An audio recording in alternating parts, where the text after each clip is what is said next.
سکند سره زایم همیرا او د نن ورځې مهم خبرونه. د امریکای صدر ډونالد ټرمپ نن پاکستان په شمول عرب او مسلمان ملکونو مشرانو سره ملاقات کوي. د راپورټ په مطابق ډونالد ټرمپ په پاکستان، سعودي عرب، متحده عرب امارات، قطر، مصر، ترکیه او انډونیشیا مشرانو سره غزا په صورتحال خبرې اترې کوي. جنوبي وزیرستان په علاقو کې د سکیورټي فورسز کاروایی دوران 3 ترهګر وژل شوي دي او علاقه د ترهګرو د حملو نه محفوظه کړې ده. خیبر پښتونخوا کې ډنګي وایرس نه متاثره کسانو شمیره 90,000 نه سیوا شوې ده. صحت محکمې لخوا جاری شوی ریپورت تر مخه ټولو نه زیات نوښار متاثره شوی دی.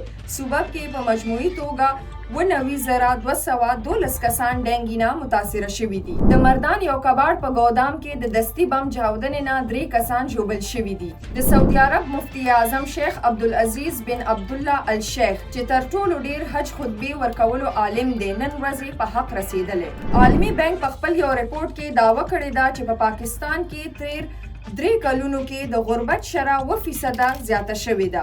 عالمي او مقامي مارکیټ کې د سرو زرو نرخونو کې تاریخي زیاتوالی راغلی دی.